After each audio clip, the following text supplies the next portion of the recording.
নতুন কিছু করতে চাই। রাজি আছেন? আমরা নতুন বাংলাদেশ করতে চাই। সেই নতুন বাংলাদেশ হবে আমাদের এই ছাত্রদের স্বপ্নের বাংলাদেশ, বৈষম্যমুক্ত, স্বাধীন, সুন্দর বাংলাদেশ। আল্লাহ পাক আমাদের সবাইকে তৌফিক দান করুন। সবাইকে অনেক অনেক ধন্যবাদ জ্ঞাপন করছি। সম্মানিত মেহমানকে বসিয়ে রেখে কিছু কথা বলা দুঃসাহস করেছি, জন্য ক্ষমা প্রার্থনা করছি। আমাকে মাফ করে দেবেন। অনেক কষ্ট, আপনারা অনেক কষ্ট করতে হয়, বিভিন্ন জায়গায় ঘোরার মানে শ্রমের মধ্যেই সময় কাটিয়ে দিতে হয়। তো আলহামদুলিল্লাহ, আল্লাহ পাক আমাদের সবাইকে কবুল করে নিন। এরকম মাহফিল আরও ঘন ঘন হোক, সবাই চান ইনশাআল্লাহ। এই জমিন হবে কোরআনের কিসের জমিন? কিসের জমিন? তাহলে আল্লামা সাঈদী ওই কবরে বসে আনন্দ পাবেন যে আমি যে স্বপ্ন দেখেছিলাম সেই স্বপ্ন আমার ভাইয়েরা বুকে ধারণ করে আল্লাহর জমিনে কাজ করছেন।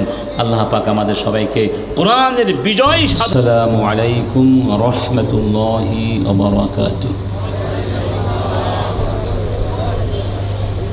الحمد لله نحمده ونستعينه ونستغفره ونعوذ بالله من شرور أنفسنا ومن سيئات أعمالنا من يهد الله فلا مضل له ومن يضلل فلا هادي له ونشهد أن لا إله إلا الله وحده لا شريك له ونشهد أن محمدا عبده ورسوله أما بعد فأعوذ بالله من الشيطان الرجيم بسم الله الرحمن الرحيم لقد كان لكم في رسول الله أسوة حسنة لمن كان يرجو الله واليوم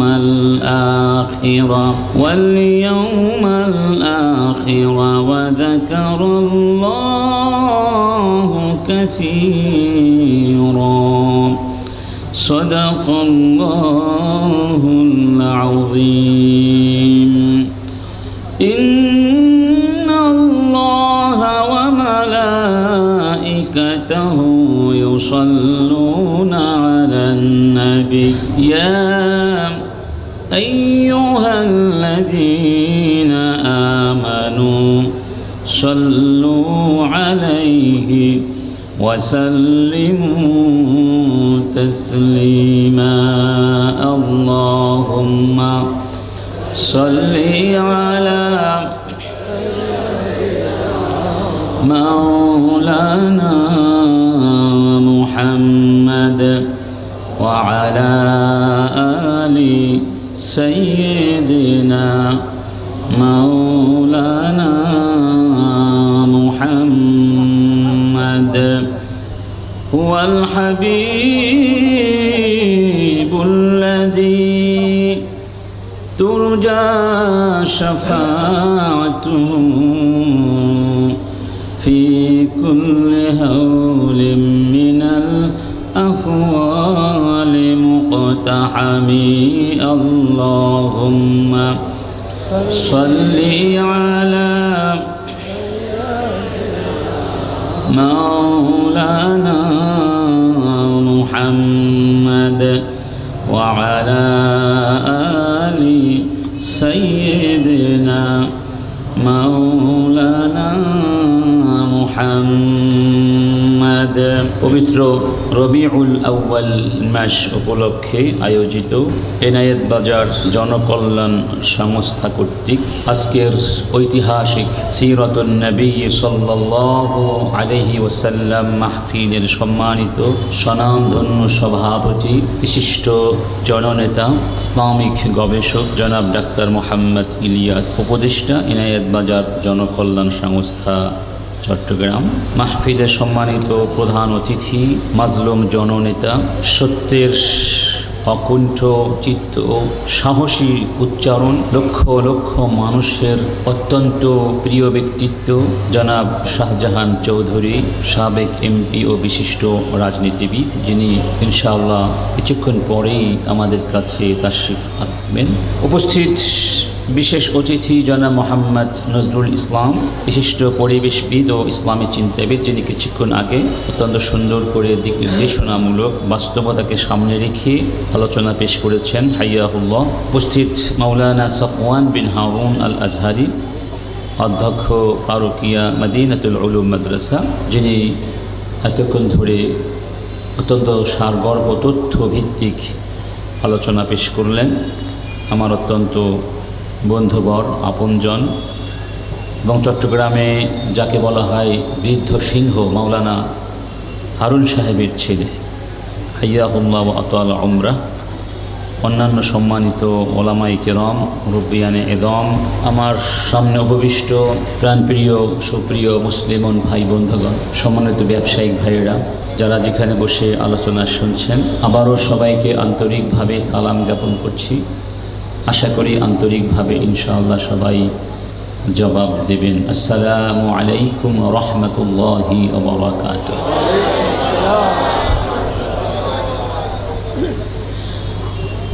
আল্লাহ সুবহানাহু ওয়া তাআলা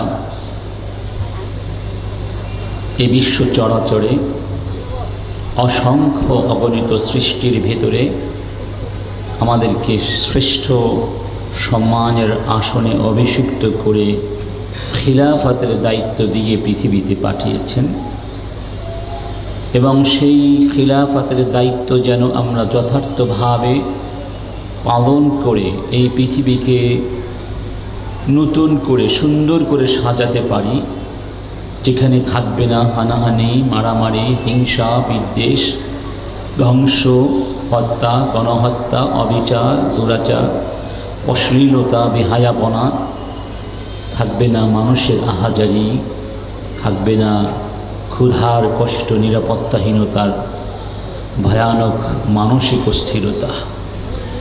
এমনই একটি স্বপ্নের জগৎ আমরা কল্পনা করি, সেই সুন্দর একটি জগৎ যাতে করে আমরা গড়তে পারি, সেই জন্য আল্লাহ সুবহানাহু ওয়া তাআলা আমাদের কাছে পাঠিয়েছিলেন মুহাম্মদুর রাসূলুল্লাহ সাল্লাল্লাহু আলাইহি ওয়াসাল্লামকে।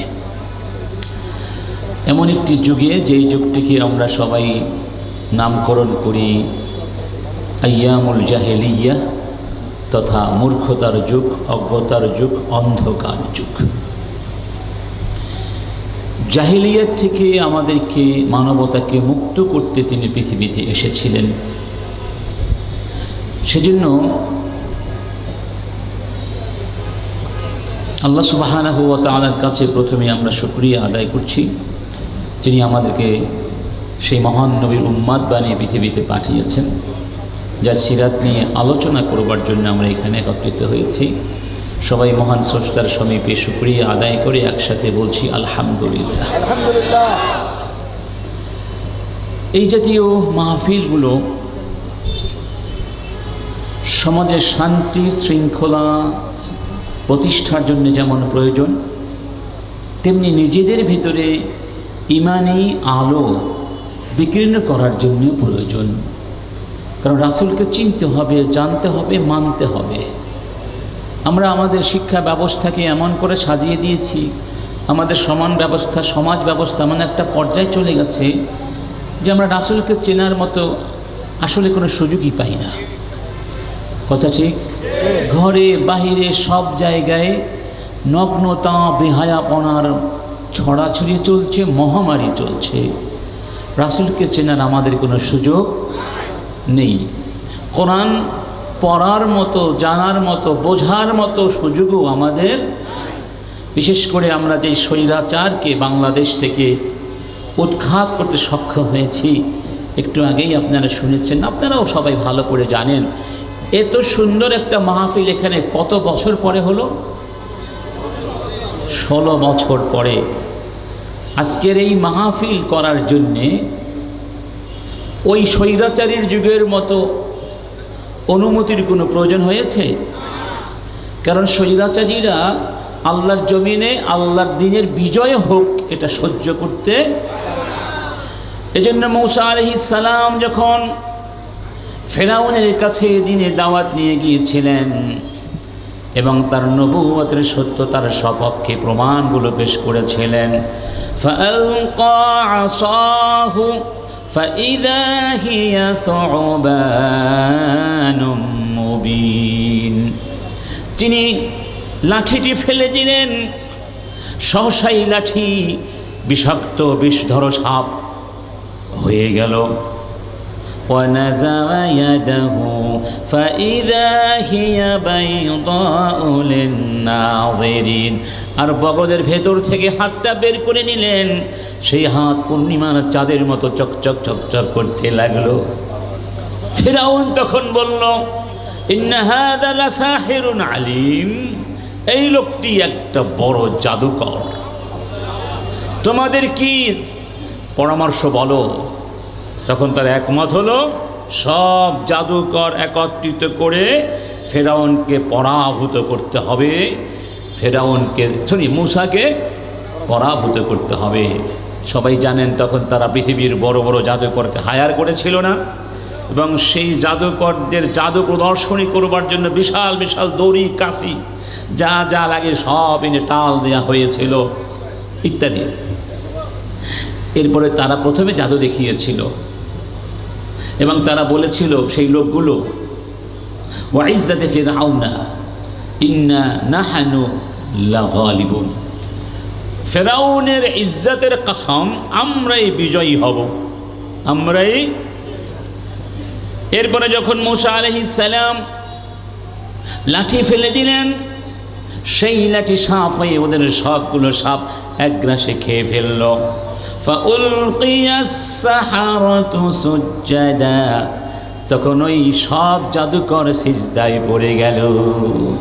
ক্বালু আমান্না বিরাব্বি হারুন ওয়া মূসা, সব জাদুকর একসাথে সমস্বরে চিৎকার করে বলল, আমরা মূসা এবং হারুনের রবকে বিশ্বাস করলাম। মানে তারা ঈমান, সবাই ঈমান আনলো। কারণ জাদুকর তারা বুঝতে পেরেছিল এটি জাদু, আমাদেরটা জাদু, মূসারটা জাদু নয়, মুআজিজা। আচ্ছা, এবার দেখুন ফেরাউন কি বলছেন, ক্বালা আমানতুম লাহু ক্বাবলা আন আযানা লাকুম, কি আমি তো অনুমতি দেইনি তোমাদেরকে, আমার অনুমতি ছাড়া তোমরা ঈমান এনেছো? ইন্নাহু লাকাবীরুকুম, এই তোমাদের যে মূসা, এই মূসা তোমাদেরকে সব করাচ্ছে, তাই না? ফালাউকাত্তা'আন্না আইদিয়াকুম ওয়া আরজুলাকুম মিন খিলাফ, তোমাদের হাত পাগুলো কেটে দিব। ওয়ালা উসাল্লিবান্নাকুম আজমাইন, তোমাদেরকে মারব এবং মেরে ওই লাশগুলো খেজুর গাছের কাঁটার মধ্যে ঝুলিয়ে রাখব। আল্লাহু আকবার। দেখুন, একবার যখন আলী ইবনে আবি তালেব মুসলিম হবেন, তিনি তখন ছোট্ট মানুষ, আমাদের নবীজিকে বললেন, আমি মুসলিম হতে চাই, আমাকে মুসলিম বানিয়ে দিন, কালেমা পড়িয়ে দিন। রাসূল কারীম বললেন, তুমি তো ছোট্ট মানুষ, তুমি কি তোমার বাবার সাথে পরামর্শ করেছ তুমি যে মুসলিম হতে চাও? তিনি বললেন, না, বাবার সাথে তো পরামর্শ করিনি। তো বাবার সাথে পরামর্শ করা উচিত না? পরামর্শ করো। আলী ইবনে আবি তালেব ছোট্ট শিশু, সেই বালক বসে গেলেন, অনেকক্ষণ ধরে কি যেন মনে মনে ভাবলেন। তারপরে জিজ্ঞেস করলেন, ইয়া রাসূলুল্লাহ, ইনদামা খালাকানি আল্লাহ হাল ইস্তাশারা আবি, আল্লাহ যখন আমাকে সৃষ্টি করেছিলেন, আমাকে সৃষ্টি করবার আগে কি আমার বাবার সঙ্গে আল্লাহ পরামর্শ করেছিলেন? বললেন না তো। তখন তিনি বললেন, আমার বাবার সঙ্গে যদি আল্লাহ পরামর্শ না করে থাকেন, সেই মহান রব্বুল আলামিনকে আমি বিশ্বাস করব, তার উপরে ঈমান আনব। সেই জন্য কেন বাবার সঙ্গে পরামর্শ করতে হবে? কারণ তিনি বুঝতে পেরেছিলেন তার বাবার মতিগতি ভালো না, মুসলমান হতে পারমিশন দেওয়ার সম্ভাবনা কম। এই ঘটনা থেকে কি বুঝতে পারলাম? আল্লাহর জমিনে আল্লাহর দ্বীনের মাহফিল হবে, কোরআনের তাফসীর মাহফিল হবে, সেই জন্য স্বৈরাচারীরা বহু ঘাটের পানি আমাদের খাইয়ে তারপরে ঘুষ নেওয়ার পরে পারমিশন দিত। আল্লাহর গজব ওদের উপরে কেন পড়বে না? আল্লাহর গজব তো শুরু হয়েছে ওদের উপরে। কোরআনের কণ্ঠকে যারা স্তব্ধ করে দিতে চায়, আল্লাহ পাক কিয়ামত পর্যন্ত তাদের কণ্ঠকে স্তব্ধ করে দাও। কথা ঠিক? ওরা কোরআনের কণ্ঠে স্তব্ধ করে দিতে চেয়েছিল। ওরা আল্লামা সাঈদীকে হত্যা করে ভেবেছিল এদেশে কোরআনের কথা বলার মতো আর সাঈদী আসবে না, সাঈদের উত্তরাধিকারীরা ভয় পেয়ে যাবে। কিন্তু আল্লাহ সুবহানাহু ওয়া তাআলা আল্লামা সাঈদী সাহেবের পরিবর্তে এদেশে লক্ষ লক্ষ মুফাসসির তৈরি করে দিয়েছে। যারা আল্লামা সাঈদীর সন্তান হয়ে তার সেই জ্ঞান এবং তার সেই যোগ্যতার উত্তরসূরি হয়ে এই ভূমির পরতে পরতে কোরআনের আলো ছড়িয়ে দিচ্ছেন কিনা। এরা হচ্ছে ফেরাউনের স্বভাব। এই জন্য বললাম, এই জাতীয় মাহফিলগুলো এতদিন এরকম স্বাধীনভাবে আমরা করতে পারিনি বলেই আমাদের সমাজে মাদক দ্রব্যের ছড়াছড়ি কম হয়েছে না বেশি হয়েছে? আমাদের সমাজে চাঁদাবাজি কম হয়েছে না বেশি হয়েছে? টেন্ডারবাজি কমেছিল না বেড়েছিল? নারীর সতীত্ব হরণ করার ঘটনা কমেছিল না বেড়েছিল? ভোট চুরির ঘটনা কমেছিল না বেড়েছিল? মিথ্যাবাদীদের সংখ্যা বেড়েছিল না কমেছিল? টাকা পাচারকারীদের সংখ্যা বৃদ্ধি পেয়েছিল না কমেছিল? ওরা এই জন্যেই কোরআনের মাহফিলকে বন্ধ করতে চেয়েছিল। কোরআনের মাহফিল যত বেশি হবে, লুটপাটের সুযোগ সুবিধা তত বন্ধ হবে। আল্লাহ তাআলা আমাদেরকে এই যে রহম করেছেন, তার করুণা দিয়ে আমাদেরকে সাহায্য করেছেন। আমাদের বুকের উপরে চেপে বসা সেই স্বৈরাচারের জগত্তল পাথরকে তিনি সরিয়ে দিয়েছেন, গৌর গোবিন্দের মতো চোরের মতো পালিয়ে যেতে বাধ্য করেছেন। সেই মহান রব্বুল আলামিনের দরবারে আবার শুকরিয়া আদায় করে বলি আলহামদুলিল্লাহ। আমি আলোচনা দীর্ঘায়িত করব না, আপনাদের কষ্ট হবে। 4টা পয়েন্টে অল্প কিছু কথা বলবো। সেই পয়েন্টগুলো হলো, জাহেলিয়াত কি, রাসূল কি জাহেলিয়াত দূর করে আমাদেরকে ইসলামের আলো দিয়েছিলেন, জানতে হবে না? রাত না জানলে দিন আপনি মূল্যায়ন করতে পারবেন না। দিনকে মূল্যায়ন করতে হলে রাত জানতে হবে, সত্যকে মূল্যায়ন করতে হলে মিথ্যাকেও দেখতে হবে। এটাই তো সিস্টেম। এই জন্য আসুন আমরা একটু কম্পেয়ার করি। রাসূল যখন পৃথিবীতে আগমন করলেন, তখন জাহেলিয়াতগুলো কি কি ভাবে এই সমাজে ছড়িয়ে পড়েছিল, তথা মূল জাহেলিয়াতগুলো কি কি জাহেলিয়াত ছিল। ওলামায়ে কেরাম বলছেন 4 প্রকার জাহেলিয়াত ছিল ভয়ানক। কয় প্রকার? আর বাকিগুলো এই 4 প্রকারের অধীনস্থ ছিল। 1 নম্বর আকীদাতুল জাহেলিয়াহ, জাহেলি যুগের বিশ্বাস, আকীদা। সেই আকীদা ছিল জঘন্য আকীদা। সেই আকীদা হলো শিরিক। তার নাম কি? ঘরে ঘরে, রাস্তায় রাস্তায়, পকেটে পকেটে, রুমে রুমে মূর্তি মূর্তি আর মূর্তি। সব জায়গায় কিসে আনাগোনা ছিল? মূর্তির মহামারী এ প্রাদুর্ভাব ঘটেছিল। তারা মূর্তির পূজা করত। সেই মূর্তির পূজা গোটা জাহিলি সমাজকে অন্ধকারের মধ্যে এমনভাবে নিমজ্জিত করে দিয়েছিল, যেহেতু স্রষ্টার সাথে তাদের কোনো সম্পর্ক ছিল না। মূর্তি পূজা করার কারণে, শিরিক করার কারণে, সে কারণে তাদের জীবনে অন্ধকারের কোনো শেষ ছিল না। মনে করুন এই মুহূর্তে যদি যেই উৎস থেকে আলোগুলো আসে সেই উৎসের সাথে তার আছে না, কেবল আছে না, তার কেটে দেন, আলো থাকবে না অন্ধকার হয়ে যাবে? ঠিক তেমনিভাবে এই মানুষগুলোকে সৃষ্টি করেছেন কে? ওই আল্লাহর সঙ্গে যদি মানুষের সম্পর্ক না থাকে তাহলে ও মানুষের জীবনে কোনো আলো থাকতে পারে না। আসমান বলুন, জমিন বলুন, পৃথিবী আলো হলেন কে? আল্লাহু নূরুস সামাওয়াতি ওয়াল আরদি মাসালু নূরিহি কামিশকাতিন ফিহা মিসবাহ المصباح في زجاجة الزجاجة كأنها كوكب دري يوقد من شجرة مباركة।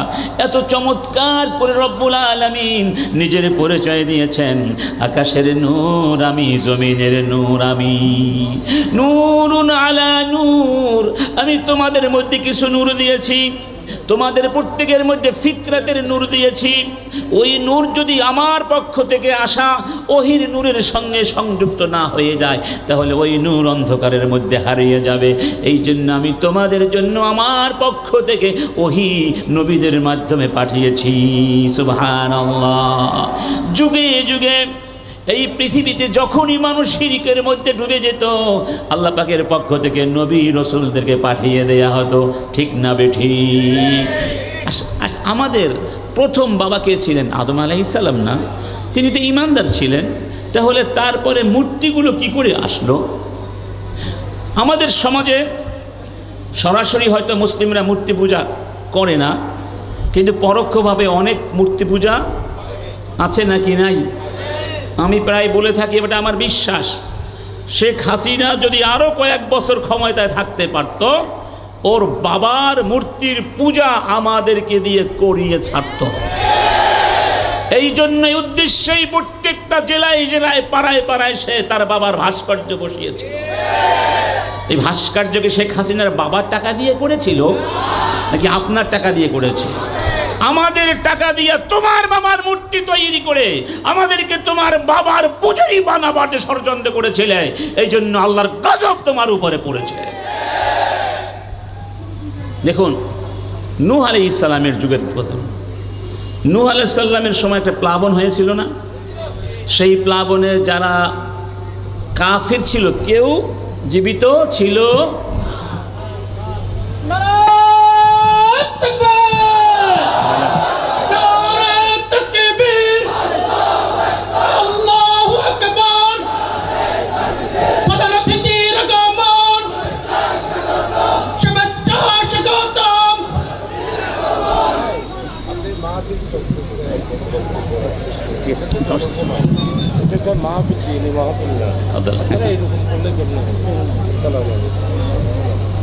তো আমরা সবাই জানি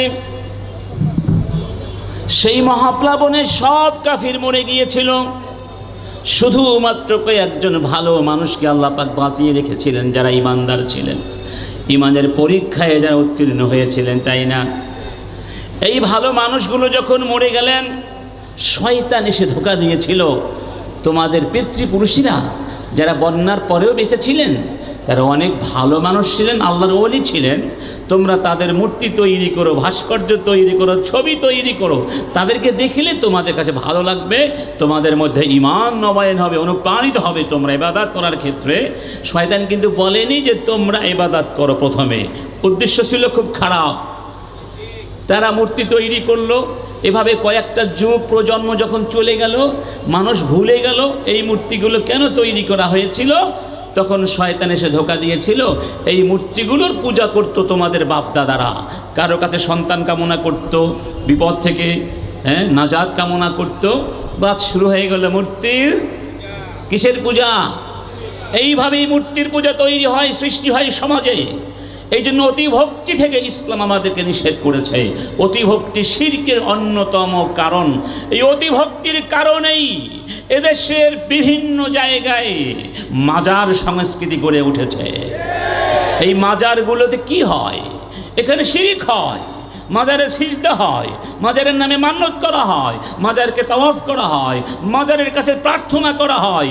এবং এর চেয়ে ভয়ানক হলো ওই মাজারের নামে, ইবাদতের নামে নারী পুরুষ একত্রিত হয়ে নানা ধরনের অশ্লীল কর্মকাণ্ড পর্যন্ত সেখানে তারা করে থাকে।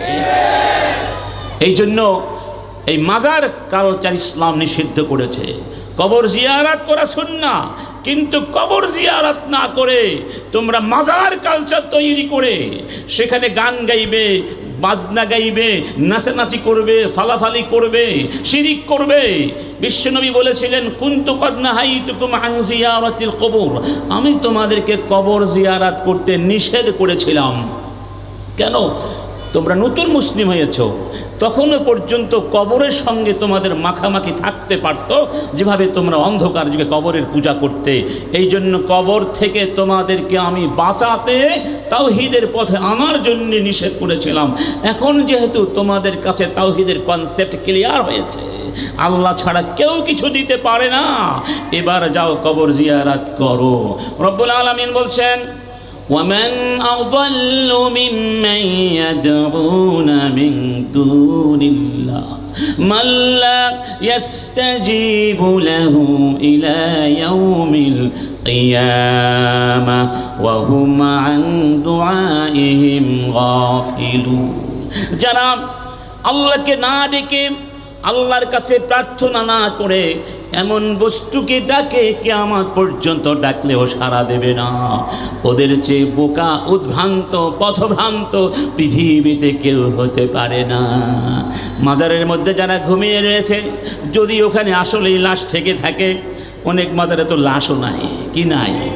আমার এক ভাই বললেন, বাদুরতলার হারেস শাহ মাজার, আমি এক সময় সেখানে ছিলাম। তো হারেস মানে হর্স, কারো একটা ঘোড়া মারা গিয়েছিল, ওখানে কবর দিয়ে বানিয়ে দিয়েছে হারেস শাহ মাজার। এটা বাদুরতলার এক ভাই মুখে আমি শুনেছি, আমি জানতাম না। এরকম কত জায়গায় ঘোড়ার কবর আছে, কত জায়গায় গাধার কবর আছে, কত জায়গায় হয়তো কিছুই নাই। ঠিক না বে ঠিক? আচ্ছা, কি আছে না আছে তো আমরা জানি না, থাক বা না থাক, বড় কথা হলো মাজার কেন্দ্রিক কোনো শিরক মুসলমানদের সমাজে চলতে পারবে না। রাসূল সেজন্য বললেন, এখন তোমরা কবর জিয়ারাত করতে পারো। কেন করবে তাও তো বলে দিয়েছিলেন, ফাইন্নাহা তুরাগিবুকুম ফিল আখিরাহ ওয়া তুজাহিদুকুম ফিদ দুনিয়া। কারণ কবরের পাশে গেলে পরকালের কথা মনে হবে, দুনিয়ার প্রীতিটা কমে আসবে, ইবাদতের প্রতি তোমাদের আগ্রহ সৃষ্টি হবে। এটি হলো হিকমত। এবং দোয়া করবে ওই কবরবাসীদের জন্যে। এখন হয়ে গেছে উল্টা, তাদের কাছে চাইতে যাওয়া হয়। তারা কি কিছু দেবার ক্ষমতা রাখে? কি বলেন, রাখেন? তাহলে ক্ষমতা কার হাতে? ইউনুস আলাইহিস সালাম আল্লাহর নবী ছিলেন না? ফালতাকামাহুল হুতু ওয়া হুয়া মুলিম ফালাউলা আন্নাহু কানা মিনাল মুসাব্বিহিন লালাবিসা ফি বাতনিহি ইলা ইয়াউমি ইউবআসুন। ইউনুস আলাইহিস সালামকে যখন মাছে খেয়ে ফেলল, মাছের পেটের অন্ধকার, রাতের অন্ধকার, সমুদ্রের গভীর সমুদ্রের অন্ধকার, ঢেউয়ের অন্ধকার, বহুমাত্রিক অন্ধকারের মধ্যে ডুবে গেলেন। তিনি কি তার বাবাকে ডেকেছিলেন? কোন পীর সাহেবকে ডেকেছিলেন? মাছ ভান্ডার ডেকেছিলেন? কাকে ডেকেছিলেন? কাকে ডেকেছিলেন? আল্লাহকে ডেকেছিলেন।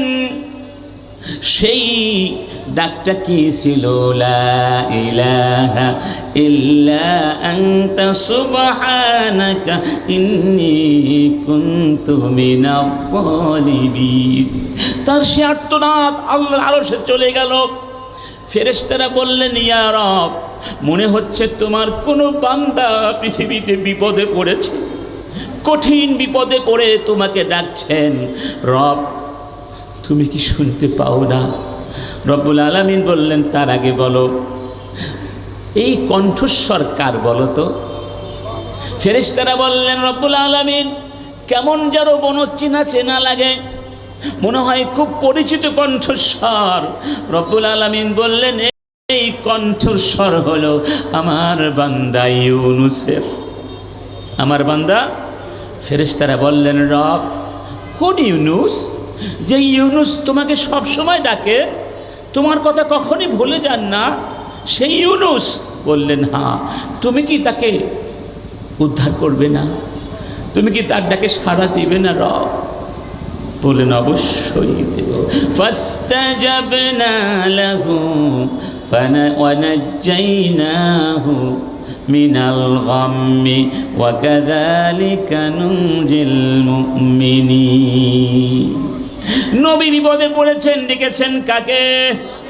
আল্লাহ পাক বললেন ওই ইউনুস যদি আমাকে না ডাকতো এবং আগে থেকেই যদি আমাকে স্মরণ না করতো, আমার তাসবিহ তাহলিলের মধ্যে না থাকতো, কিয়ামত পর্যন্ত তাকে আমি মাছের পেটে রেখে দিতাম। এই কথাগুলো কেন বলছি? বাংলাদেশে এখন কিছু জায়গায় মাজার ভাঙ্গা হয়েছে। এই মাজারগুলো যে ভাঙ্গা হয়েছে, এটা ঠিক না বেঠিক, এটা নিয়ে দার্শনিক যুক্তি থাকতে পারে, তর্ক থাকতে পারে। যদিও আমরা মনে করি এই প্রেক্ষিতে এই কাজটি কি হয় নাই, ঠিক হয় নাই, পরীক্ষিত আছে না। যদিও মাজারগুলোতে যা হয় তা কোনো মুসলমান সহ্য করতে পারে না। আমি যখন ছাত্র ছিলাম, ছোট ছিলাম, আমি মাদ্রাসায় পড়তাম, আমাদের বাড়ির পাশে এরকম একটা মাজার উঠেছিল। সেখানে সরিষাজিরা একটা আস্তানা বসিয়েছিল এবং সেখানে ছেলেমেয়েরা অনেক অনৈতিক কাজ করত। ওই হালকা জিকিরের নামে এলাকার জনগণ তাদেরকে সেখান থেকে তাড়িয়ে দিয়েছিল। তাহলে কিছু কিছু ক্ষেত্রে জনগণকে তো এগিয়ে আসতে হয় অন্যায়ের বিরুদ্ধে, ঠিক না বেঠিক? যাই হোক, তো এই মাজারগুলো কেন্দ্র করে যে শিরকগুলো হচ্ছে, এগুলো বন্ধ করতে হবে। এই শিরকের সাথে আমাদের কোনো সম্পর্ক। আজকে দেখলাম আমাদের শহীদ, কেন্দ্রীয় শহীদ মিনারে একজন ব্যক্তি, তার নাম কি ফরহাদ মাজার নাকি যেন, তিনি গায়ক গায়িকাদেরকে নিয়ে এখানে বিশাল গানের আয়োজন করেছেন। নাম দিয়েছে কি ভাব আলোচনা, ফকিরিনী গান, এই সমস্ত যত গায়ক গায়িকা সবগুলাকে দেখলে মনে হয় প্রকাশ্য শয়তান। এই বিশাল চুল, এগুলো সব মদখোর, জুয়াখোর, ঠিক না ঠিক? অতএব ফরহাদ মাজারদেরকে বলবো, আপনারা যে কালচার শুরু করেছেন, মাজার ভিত্তিক কালচার, এই কালচারের সঙ্গে ইসলামের কোনো সম্পর্ক না। কবর জিয়ারত করতে হবে সুন্নাত পন্থায়, তাতে আমাদের কোনো আপত্তি। তাহলে ইবাদত হবে কার? দেখুন ইব্রাহিম আলাইহিস সালাম, তার ব্যাপারে আল্লাহ বলছেন ওয়াতলু আলাইহিম নাবা ইব্রাহিম।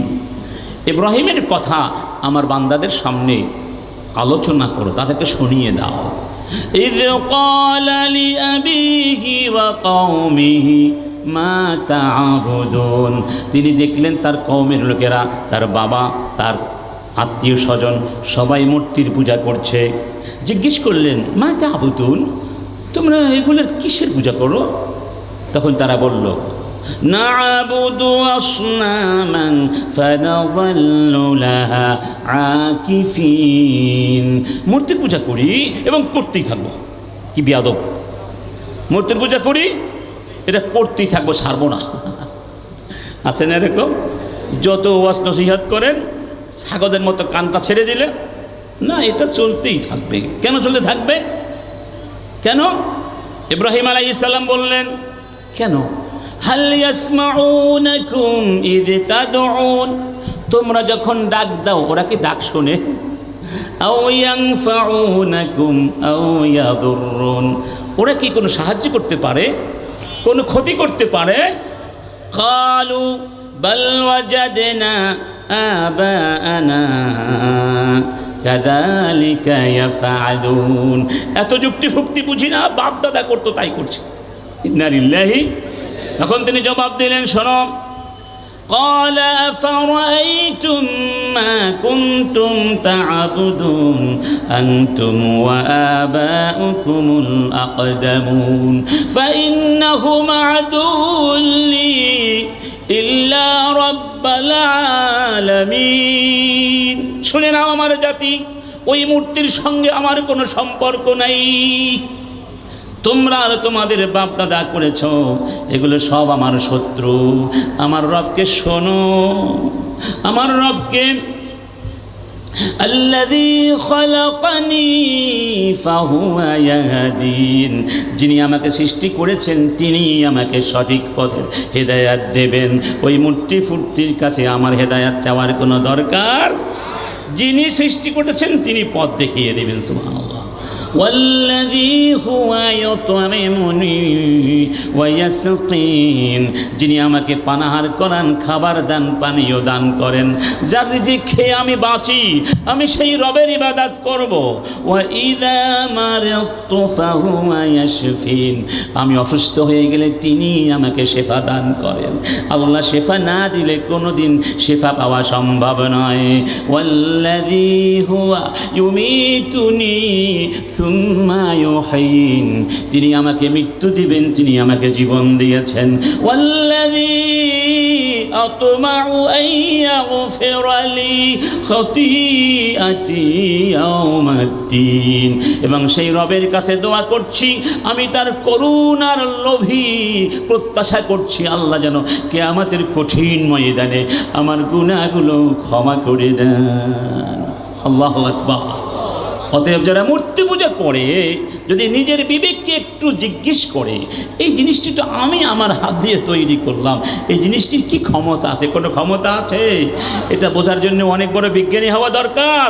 বিশ্বনবী এসে প্রথম মানুষকে কি বললেন? কুলু লা ইলাহা ইল্লাল্লাহ তুফলিহু, আল্লাহ ছাড়া কোনো ইলাহ নাই, তাহলে তোমরা সফল কাম হয়ে যাবে। এই কালেমা শুধু কয়েকটা শব্দের সমষ্টি নয়, এই কালেমা কোনো মন্ত্রতন্ত্র নয়, এই কালেমা একটা বিপ্লবের ঘোষণা। এই কালেমার মাধ্যমে সমস্ত মানুষকে এক আল্লাহর গোলামিত্বের বন্ধনে আবদ্ধ করে সমস্ত পরাধীনতা আর বৈষম্যের সব প্রাচীরগুলোকে ভেঙে খান খান করে দেয়া হয়েছিল। সেখানে আলী, আবু বকর, ওমর, ওসমান, সোহাইব রুমি, যত দেশের যত নাগরিক ছিল সব দাস মনিব সব একাকার হয়ে গেছে। ঠিক না বেঠিক? একাকার। রাষ্ট্রপ্রধান আর জনগণের মধ্যে আকাশ পাতাল কোনো পার্থক্য থাকতে পারবে? সবাই কার গোলাম? রাষ্ট্রপ্রধানদের দায়িত্ব হচ্ছে নিজেদেরকে আগে আল্লাহর গোলাম বানাবেন, তারপরে জনগণকে আল্লাহর গোলাম বানাবেন, নিজেদের গোলাম বানাবেন না। এখানেই হলো পার্থক্য। আর মানুষের বানানো আইন এবং শাসন ব্যবস্থায় শাসকরা জনগণকে নিজেদের গোলাম বানায়। ঠিক না বেঠিক? আমাদেরকে শেখ হাসিনা গোলাম বানিয়েছিল না? যদি শেখ হাসিনা বলতো রাত, গোলামেরাও বলতো রাত। যদি বলতো এখন দিন, গোলামেরাও বলতো এখন কি? ঠিক না বেঠিক? এই সব স্বৈরাচারী ব্যবস্থা। আল্লাহ রসুল আমাদেরকে সমস্ত গোলামিত্বের থেকে মুক্তি দিয়েছেন। লা ইলাহা।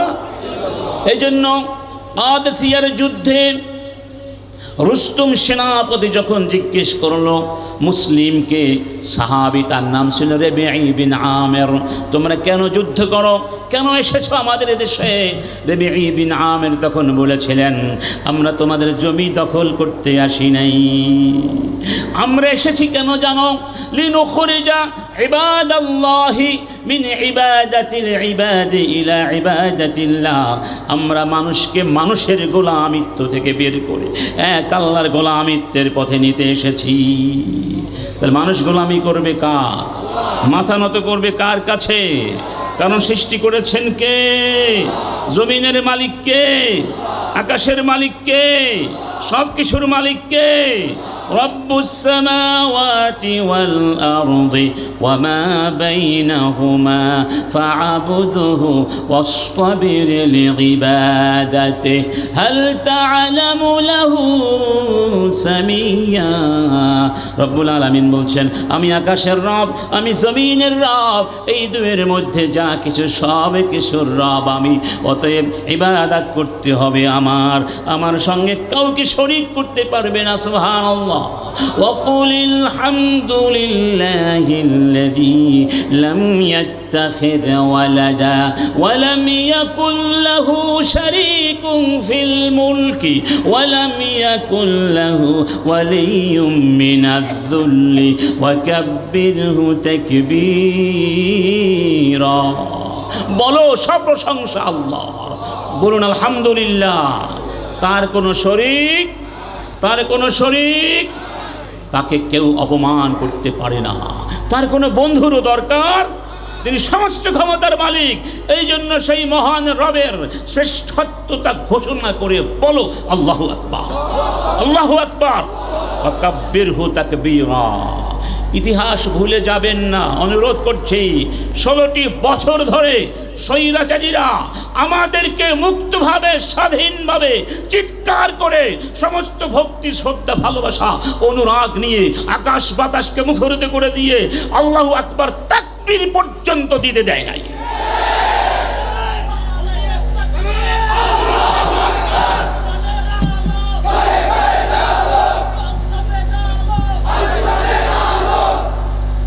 সম্মানিত বন্ধুগণ, যারা আপনার কণ্ঠকে স্তব্ধ করে দিতে চেয়েছিল তাকবীর থেকে, যারা আল্লাহর জমিন থেকে তাকবীরকে উঠিয়ে দিতে চেয়েছিল, তাকবীরের জায়গায় স্লোগান দিল জয় বাংলা।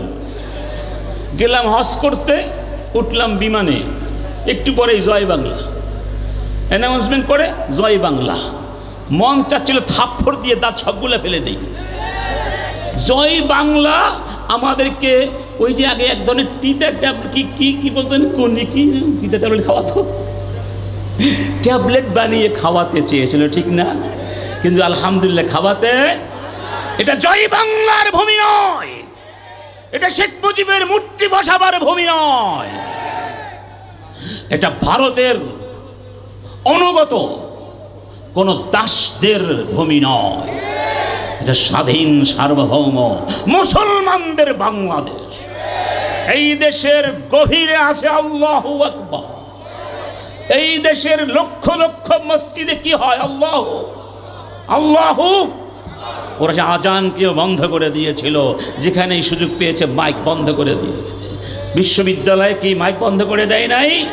অতএব বিশ্ব নবী গোটা বিশ্বের সামনে দাঁড়িয়ে, গোটা সমাজের সামনে একা দাঁড়িয়ে, কতটুকু সাহস থাকলে ওই সমাজে যুগ যুগ ধরে চলে আসতে থাকা শিরকের সমস্ত অন্ধকারকে বিমোচিত করে কালেমা এবং তাওহীদের ঘোষণাকে উৎক্ষেপণ করে ওই সমাজকে ভেঙে চুরে চুরমার করে আরেকটি তাওহীদ ভিত্তিক সমাজ গঠন করতে পেরেছিলেন। আমরা সেই নবীর সাহসী উম্মত। 16 বছর আমরা অনেক কিছু শিখেছি। এবার যদি আবার ওই স্বৈরাচারী ফিরে আসতে চাই, চট করে আসে, তাহলে আমরা কট করে ফেলব। রাজি আছেন? এই জমিনে আর কোনোদিন স্বৈরাচারের জায়গা হবে না। আমাদের বাচ্চারা আমাদের বুকে সাহস এনে দিয়েছে। ওরা যদি আমাদের বাচ্চা হয়ে রক্ত দিতে পারে, আমরা কেন রক্ত দিতে পারবো না? আমরা লজ্জিত ওদের সামনে, আবার গৌরবান্বিত, কারণ ওদেরকে দিয়ে আমাদের গৌরব, ওদের সামনে আবার আমাদের লজ্জা। ঠিক না বে ঠিক? কারা কারা রাজি আছেন? বুকের তপ্ত রক্ত জমিনে যদি ঢেলে দিতে হয় ওই স্বৈরাচারীদেরকে প্রতিহত করার জন্য, যারা আমাদের কালিমার অধিকার কেড়ে নিয়েছিল, কোরআন চর্চার অধিকার কেড়ে নিয়েছিল, কারা কারা রাজি আছেন?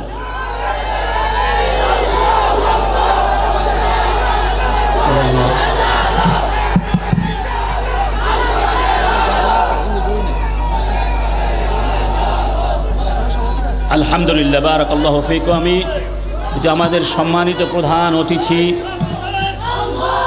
ইতিমধ্যে আমাদের মাঝে চলে এসছেন। আমরা সবাই তাকে অনেক মহব্বত করি।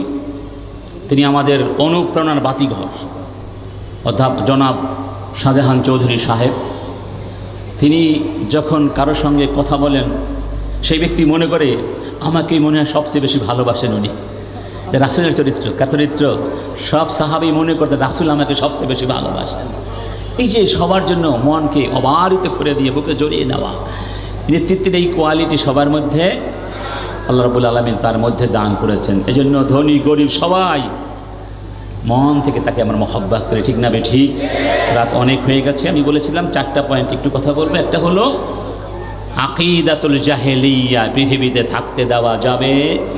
জাহেলিয়াত আর ইসলাম একসাথে চলতে পারে। 2 নাম্বার, হুকমুল জাহেলিয়া। হুকম মানে কি? শাসন।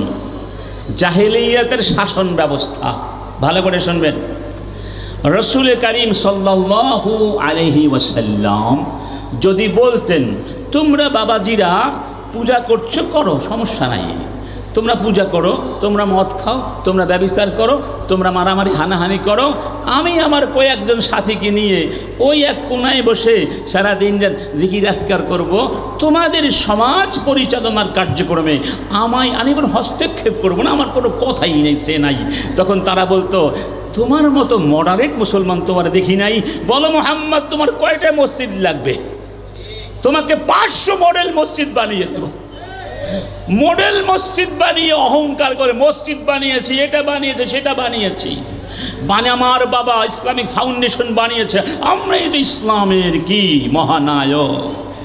আমি একটা বই লিখে জমা দিয়েছিলাম ইসলামিক ফাউন্ডেশনের গবেষণা বিভাগে, এই আওয়ামী লীগ আসার আগে ওই তত্ত্বাবধায়কের শেষ যুগে, নাম ছিল ইসলামের আলোকে সাম্প্রদায়িক সম্প্রীতি। একটা কাহিনী বলছি, সেই বইটি অনেক মাস ধরে রিভিউ হয়েছে এবং সেটা ছাপাখানায় গিয়েছিল, ছাপাখানায় ছাপা শুরু হবে, সব কিছু কমপ্লিট, এর মধ্যেই হাসিনা ক্ষমতা চলে আসলো, এর পরের দিন সমস্ত বই ছাপা বন্ধ, এখন শুধু ছাপাও শেখ মুজিবের গল্প।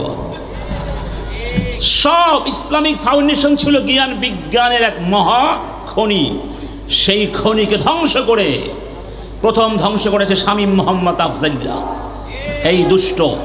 এই দুষ্ট আমার বইটা নিয়ে বন্ধ করে দিয়েছিল।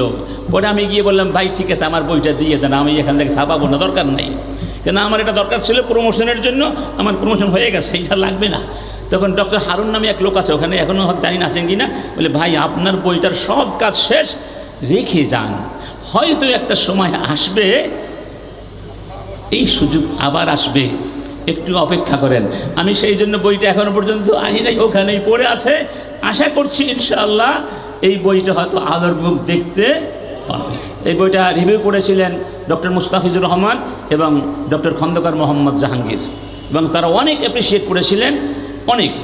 যাই হোক আলহামদুলিল্লাহ, বুঝাতে চাইলাম এরা ইসলামকে কতভাবে কি করেছিল, ক্ষতি সাধন করেছিল। তাহলে রাসূল যদি বলতেন আমি তোমাদের সাথে কোনো বিষয়ে আমার কোনো দ্বন্দ্ব নেই, তারা কি রাসূলের সঙ্গে যুদ্ধ করতো বলুন? নমরুদ যুদ্ধ করেছে ইব্রাহিম আলাইহিস সালামের বিরুদ্ধে, ফেরাউন মূসা নবীর বিরুদ্ধে। কারণ কি? একটাই কারণ, এই মানুষগুলো জাহেলিয়াত দিয়ে সমাজকে শাসন করত। কেমন জাহেলিয়াত? যেই জাহেলিয়াত 16 বছর আপনি আমি বাংলাদেশে দেখেছি। বাংলাদেশে মুসলমান হয়ে কথা বলতে পারেন নাই, কিন্তু আমাদের হিন্দু ভাইয়েরা বড় বড় কথা বলতে পেরেছে। তারা আনুপাতিক হারে যেই পরিমাণ সুযোগ পাওয়ার কথা তার চেয়ে কয়েক হাজার গুণ বেশি সুযোগ পেয়ে এখন আবার তারা বিভিন্ন আন্দোলনও করে, তাদের মধ্যে শুকরিয়াটা মনে হয় একটু কম। আমি আমার এই প্রসঙ্গে মুসলিম ভাইদেরকে বলবো, আপনারা বাংলাদেশকে ওন করুন, এটা আপনাদেরও দেশ, আমাদেরও। এই দেশ কোনোদিন আপনাদেরকে কম দেয় নাই, বরং যত পেরেছে বেশি দিয়েছে, কোনোদিন কম। আগামীতেও আপনারা মাজলুম হবেন না, কারণ আমরা সেই জাতি নই, আমরা মুসলমান জাতি, যেই জাতি অমুসলিমদেরকে বুকের ভেতরে ভালোবাসা দিয়ে আপন করে নিতে পারে। রাসূল বলেছেন প্রতিবেশী কয় প্রকার? মুসলিম প্রতিবেশী, তার একজন হচ্ছে অমুসলিম প্রতিবেশী, তার একটা হক সৎ প্রতিবেশিত্বের হক, আর একজন শুধু মুসলিম প্রতিবেশী, দুইটা হক না, ইসলামের হক, প্রতিবেশিত্বের হক, আর এক প্রকার আত্মীয়, নিকট আত্মীয় প্রতিবেশী মুসলিম, তার 3টে হক। ইবনে ওমর যখনই ভালো কিছু রান্না করতেন ইহুদির জন্য পাঠিয়ে দিতেন। প্রতিবেশী ইহুদিরা সবচেয়ে জঘন্য শত্রু কাদের? মুসলমানদের। তারপরেও বলা হলো আপনি এটা কেন করেন? তিনি বললেন আমার নবীর মুখে শুনেছি, মা যালা জিবরিল ইউসিনি বিল জাহ হাত্তা যানানতু আন্নাহু সায়ুওয়ারিসু। রাসূল বলতেন জিবরাইল এত বেশি বেশি আমাকে প্রতিবেশীদের ব্যাপারে সতর্ক করে দিতেন, আমার ভয় হয়েছিল বা আশঙ্কা হয়েছিল হয়তো বা প্রতিবেশীকে প্রতিবেশীর ওয়ারিশ বাড়িয়ে দেয়া হতে। এই জন্য আমি আমার প্রতিবেশীকে সম্মান করি, আদর করে যত্ন করি, হোক না সে ইহুদি, কিন্তু সে আমার। এটাই হলো ইসলাম। এটার নাম কি? এটাই হলো ইসলাম। ওমরের সামনে যখন নালিশ করা হয়েছিল ইহুদির বিরুদ্ধে, ইহুদি নালিশ করেছিলেন আলীর বিরুদ্ধে, মনে আছে আপনাদের? ওমর খলিফা, নালিশ করা হলো এক মুসলমানের বিরুদ্ধে যিনি রাসূলের ভাই আবার জামাই, সকলের প্রিয় পাত্র আলী ইবনে আবি। নালিশ করলো কে? ইহুদি। ওমর বাদী বিবাদী দুজনকেই যখন সামনে ডাকলেন, দুজন তার সামনে এসে দাঁড়ালেন, বিচার করবেন, দুই পক্ষের কথা শুনবেন। এক পর্যায়ে খলিফা আলী ইবনে আবি তালেবকে বললেন, ইয়া আবুল হাসান ইফ বিজানিবি খাসামিকাল ইয়াহুদি। আবুল হাসান, আপনি আপনার প্রতিপক্ষ ইহুদির পাশে দাঁড়িয়ে যান, সমানে সমান, এখন আপনারা দুজনেই সমান। এই কথা বলার পরে আলী ইবনে আবি তালেবের চেহারা বিমর্ষ হয়ে গেল, মলিন হয়ে গেল। খলিফা জিজ্ঞেস করলেন, কি হয়েছে? আপনাকে ইহুদির পাশে দাঁড়াতে বলার সাথে সাথেই আপনার চেহারা বিবর্ণ হয়ে গেল কেন? আপনি কি অপমানিত বোধ করেছেন, কষ্ট পেয়েছেন? বললেন, হ্যাঁ, আমি বড় কষ্ট পেয়েছি। তবে ইহুদির পাশে দাঁড়াতে বলেছেন সেজন্য নয়। কেন কষ্ট পেয়েছ? কষ্ট এজন্যই পেয়েছি, আপনি একটু আগে আমার সামনে আমার প্রতিপক্ষকে ইহুদিকে নাম ধরে ডেকেছেন, আর আমাকে নাম না ধরে অতিরিক্ত সম্মানার্থেই উপনাম হাসানের বাবা বলে সম্বোধন করে যে বৈষম্য করেছেন, এটা ইসলামের শিক্ষার পরিপন্থী, এটা ন্যায় বিচার পরিপন্থী আপনি কাজ করেছেন, এই জন্য আমি মনে কষ্ট পেয়েছি। এবার বুঝতে পেরেছেন অমুসলিমরা মুসলমানদের বুকের মধ্যে কতটা নিরাপদ, ঠিক না বেঠিক? এইগুলো সামাজিক বিচার। এবার আসুন অর্থনৈতিক ক্ষেত্রে আসুন। ওমরের দিকেই তাকান, রাস্তা দিয়ে হাঁটছেন, এক ব্যক্তি ভিক্ষা করছে, কাছে গিয়ে বললেন, তুমি কেন ভিক্ষা করছো? ইসলামী রাষ্ট্রে ভিক্ষা করার তো প্রয়োজন হয় না।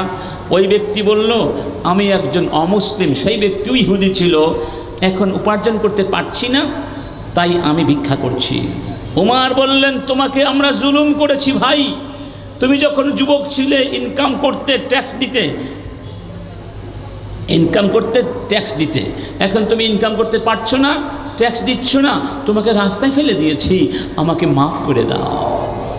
তাকে নিয়ে গেলেন বাইতুল মালের আমিনুল আম, আমিন মানে ট্রেজারার, বেলালের কাছে নিয়ে গেলেন। বললেন, বেলাল, এখন থেকে এই রাষ্ট্রে যত মানুষ আছে মুসলিম অমুসলিম উপার্জন করতে পারে না, তাদের জন্য প্রত্যেক মাসে সম্মানজনক ভাতার ব্যবস্থা করে দাও। ওখানে কোনো বৈষম্য ছিল? তাহলে নিরাপত্তা আছে নাকি নাই বলুন? নিরাপত্তা আছে নাকি নাই? অবশ্যই আছে। আমরা এমনিতেই তাদের এগুলো পাহারা দেই না, আমরা মূর্তি পূজা বিশ্বাস করি না, মূর্তি পূজা তারা করছে আমরা কষ্ট পাই, কিন্তু একই সাথে শান্তি শৃঙ্খলা রক্ষার জন্যে আমরা তাদেরকে কিছু বলতে পারবো না, এটা ইসলামের বিধান। ওমর ইবনে খাত্তাব প্যালেস্টাইন গিয়েছিলেন, চুক্তির মাধ্যমে প্যালেস্টাইন বা ইলিয়া আমাদের হাতে এসেছিল। যখন চুক্তিটা হচ্ছিল গির্জার ভেতরে বসে, আসরের সময় হয়ে গিয়েছিল না, তিনি আসরের নামাজ গির্জার মধ্যে বসে পড়েননি, গির্জার বাহিরে গিয়ে নামাজ পড়ে আবার ভেতরে এসেছিলেন। তাকে প্রশ্ন করা হয়েছিল, আমিরুল মুমিনিন, এত জায়গা গির্জার ভেতরে বসে নামাজ পড়লে কি হতো না? তিনি বলে, নামাজ তো হতো, কিন্তু আমার আশঙ্কা হয়েছিল আজকে যদি আমি গির্জার ভেতরে নামাজ আদায় করে চলে যাই, তোমরা হয়তো কালকে গির্জা ভেঙে এখানে মসজিদ তৈরি করতে পারো, এটা জায়েজ হবে?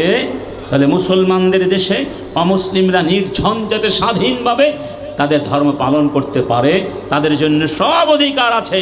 শর্ত হলো দেশের বিরুদ্ধে কোনো ষড়যন্ত্র করতে পারবে না। যারা ষড়যন্ত্র করবে শুধু তাদের শাস্তি হবে, ওই জাতির শাস্তি হবে না। ইসলাম জাতি নিধনে বিশ্বাস। আজকে বাংলাদেশ নিয়ে গভীর চক্রান্ত করছো তোমরা অনেকেই, এই পাহাড়ি এলাকাকে তোমরা বাংলাদেশ থেকে বিচ্ছিন্ন করে দেওয়ার চেষ্টা করছো, আর পাহাড়িদের পক্ষে স্বাধীনতার কথা বলছো। কই, পাহাড়িরা বাংলাদেশের সব জায়গায় যেতে পারে, অথচ আমরা যখন পাহাড়ে যাই আমাদের পুলিশ কেন লাগবে? পাহাড়িরা বাংলাদেশের সব জায়গায় জমি কিনতে পারে, আমরা গিয়ে সেখানে কেন জমি কিনতে পারবো না? তাহলে এটা কি বৈষম্য হলো না? পাহাড়িরাও এদেশের মানুষ, আমরাও এদেশের, সবার সমান অধিকার থাকবে। আমরা ওখানে জমিন কিনবো, তারা এখানে কিনবে, সেটা কি হচ্ছে? এই পাহাড়ি এলাকায় গিয়ে যারা তোমরা এদেশের বিরুদ্ধে চক্রান্ত করছো, সত্যিকার অর্থেই আমরা যারা বাংলাদেশের জনগণ রয়েছি, আমরা অনেকেই এখনো বিষয়টিকে গুরুত্ব দিচ্ছি না। আমাদেরকে জেগে উঠতে হবে। 1 ইঞ্চি মাটি বাংলাদেশ থেকে কাউকে ছিনিয়ে নিতে দেওয়া যাবে না। 71 সালে আমরা রক্ত দিয়েছিলাম, এরপরে অনেকবার আমাদের রক্ত ঝরেছে, সর্বশেষ 24 সালে আমাদের সন্তানদের রক্ত ঝরেছে। যদি আমরা আমাদের দেশের 1 ইঞ্চি মাটি ছেড়ে দিই ভারতের জন্য, কিংবা ওই পাহাড়িদের জন্য যারা বাংলাদেশকে আলাদা করে ফেলতে চায়, তাহলে আমরা হয়ে যাবে বিশ্বাসঘাতক। এই জমিনের আমাদের রক্ষার জন্য কারা কারা রাজি আছেন? আল্লাহ তুমি কবুল করো, আল্লাহ তুমি আমাদের কবুল করো। তাহলে বিশ্বনবী কোরআন দিয়ে রাষ্ট্র গড়েছিলেন, এই জন্য তার বিরুদ্ধে ওরা যুদ্ধ করেছিল। আমরাও কি কোরআনের শাসন চাই? কোরআনের শাসন যতদিন আসবে না, ততদিন আপনারা ব্যবসাও করতে পারবেন না আরামে। প্রত্যেক ব্যবসায়ীকে বাধ্য হয়ে মিথ্যা কথা বলতে হয় না? এলসি করা কত ধরনের মিথ্যা কথা আছে। এখন অনেকে বলে মিথ্যা না বলে ব্যবসায়ী করা যায় না, কারণ পুরো সিস্টেমটা হলো মিথ্যা। পুরো সিস্টেমটা কি? এই মিথ্যা থেকে যদি বের হতে চান, এখনো সময় আছে কোরআনের কাছে। আমি মনে করি যে 5ই আগস্ট আল্লাহ পাক আমাদেরকে একটা সুযোগ দিয়েছেন দেখার জন্য। এই সুযোগটা আমরা কাজে লাগাই কিনা। যদি সুযোগ কাজে না লাগাই, আল্লাহ পাক কোরআনে এটাও বলেছেন, ওয়া ইন তাতাওয়াল্লাউ ইস্তাবদিল কওমান গায়রাকুম সুম্মা লা ইয়াকুনু আমসালাকুম। যদি তোমরা আমার দিন থেকে মুখ ফিরিয়ে দাও, আমি তোমাদেরকে সরিয়ে দিয়ে আরেকটা জাতি আনবো। স্বৈরাচারীরা ইসলাম থেকে মুখ সরিয়ে নিয়ে নাস্তিকদের কোলে নিয়েছিল, আল্লাহ পাক তাদেরকে লাথি মেরে ফেলে দিয়েছেন, আমাদেরকে সুযোগ দিয়েছেন। আমরাও যদি আমার কোনো স্বৈরাচারের পক্ষে কথা বলি, অর্থাৎ কোরআন বিরোধী শক্তির পক্ষে কথা বলি, আমাদেরকে আল্লাহ সরিয়ে দিয়ে হয়তো আরেকটা স্বৈরাচার আল্লাহ এনে দিবেন। ঠিক না? ঠিক। অথবা আল্লাহ পাক আরেকটা ভালো জাতি এনে দিবেন, যে জাতি কোরআনের শাসনের জন্য কাজ করবে। প্রত্যেক মুসলমানের উপরে ফরজ তার পক্ষে যতটুকু সম্ভব সত্যের পক্ষে কথা বলবে, কোরআনের পক্ষে কথা বলবে। আমি সকলের কাছে আবদার করব, আমরা অতীতে 53-54 বছর ধরে অনেক দল দেখেছি, পেয়েছি, এবার একটু নতুন কিছু করতে চাই। রাজি আছেন? আমরা নতুন বাংলাদেশ করতে চাই। সেই নতুন বাংলাদেশ হবে আমাদের এই ছাত্রদের স্বপ্নের বাংলাদেশ, বৈষম্যমুক্ত, স্বাধীন, সুন্দর বাংলাদেশ। আল্লাহ পাক আমাদের সবাইকে তৌফিক দান করুন। সবাইকে অনেক অনেক ধন্যবাদ জ্ঞাপন করছি। সম্মানিত মেহমানকে বসিয়ে রেখে কিছু কথা বলা দুঃসাহস করেছি, সেজন্য ক্ষমা প্রার্থনা করছি, আমাকে মাফ করে দেবেন। অনেক কষ্ট, আপনারা অনেক কষ্ট করতে হয়, বিভিন্ন জায়গায় ঘোরার শ্রমের মধ্যেই সময় কাটিয়ে দিতে হয়। তো আলহামদুলিল্লাহ, আল্লাহ পাক আমাদের সবাইকে কবুল করে নিন। এরকম মাহফিল আরও ঘন ঘন হোক, সবাই চান ইনশাআল্লাহ। এই জমিন হবে কোরআনের কিসের জমিন? কিসের জমিন? তাহলে আল্লামা সাঈদী ওই কবরে বসে আনন্দ পাবেন যে আমি যে স্বপ্ন দেখেছিলাম, সেই স্বপ্ন আমার ভাইয়েরা বুকে ধারণ করে আল্লাহর জমিনে কাজ করছেন। আল্লাহ পাক আমাদের সবাইকে কোরআনের বিজয়